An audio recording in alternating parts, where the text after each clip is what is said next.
2020. Sebagian orang kira tahun ini adalah tahun yang sangat baik, tahun paling membahagiakan, tahun dengan berjuta impian dan harapan, serta tahun untuk memulai hal-hal yang baru. Namun, itu semua harus pupus dan kandas karena kita memasuki era yang benar-benar baru. COVID-19 merubah segalanya.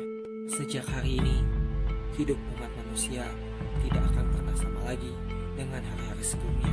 Bahkan, kita wajib beradaptasi dengan aturan yang ada. Hal ini membuat seolah-olah kita terkekang dalam kandang.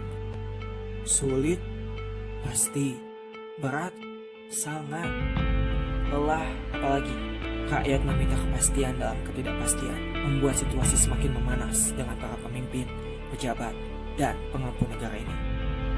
Apalagi dengan berbagai persoalan yang memanas saat ini dicap kurang pas untuk dibahas dalam kondisi seperti ini. Biarpun pemerintah sudah melakukan kebijakan atau peraturan terkait penanggulangan terhadap COVID-19, tetap pandangan masyarakat berbeda.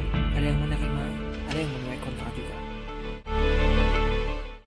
Salah satu kebijakan pemerintah ialah online school atau sekolah daring. Hal ini diupayakan untuk menanggulangi penyebaran COVID-19 melalui perkumpulan antara siswa dengan siswa lainnya.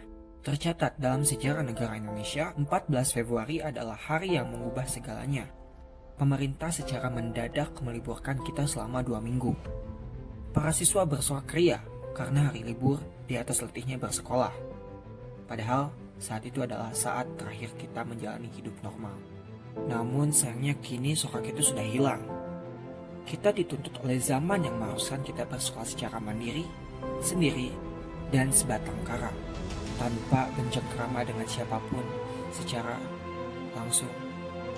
Meskipun pada awalnya kita menikmati sekolah daring, karena terkesan sangat bebas, berbagai kecurangan pun terjadi, seperti bolos namun tidak ketahuan, terus ulangan pun menyontek, sehingga nilai kita sangat tinggi, bahkan satu kelas pun gak diremed. Tapi satu hal, apakah sekolah online membuat kita semakin pintar? Atau bahkan kita tidak tahu apa-apa sama sekali? Tanyakan pada dirimu sendiri, karena kamu yang tahu jawabannya. Dengan berbagai hal negatif yang terjadi, saat ini Indonesia sedang dilanda krisis moral. Ya, bukan isu yang baru, namun saat ini berbeda. Semua sudah berubah. Kita jauh lebih individualisme daripada sebelumnya. Para pelajar sudah selayaknya seperti orang dewasa dalam dunia maya.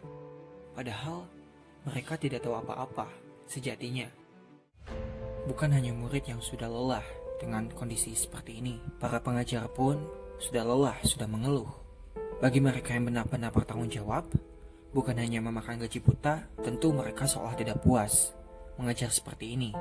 Karena ilmu yang mereka sampaikan tidak terserap secara maksimal. Serta dengan pengaruhnya smartphone seperti ini, mereka sadar bahwa mereka tidak ingin murid-muridnya dijajah secara halus dan menjadi bodoh secara tidak terduga.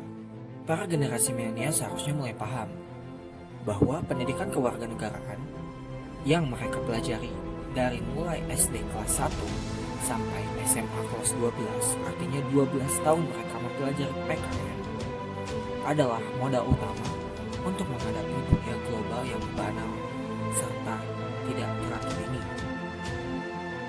Pendidikan kewarganegaraan tidak hanya diperuntukkan untuk mempelajari tentang norma-norma hukum, undang-undang, ataupun aturan ketatanegaraan, melainkan sebagai pedoman, sebagai dasar agar kita menjadi good citizen atau warga negara yang baik yang bisa menjalankan amanah serta memajukan bangsa Indonesia.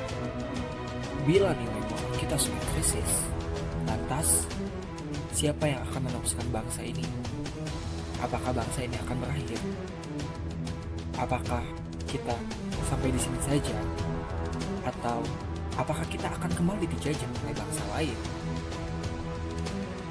Yang bisa menunjukkannya hanyalah waktu.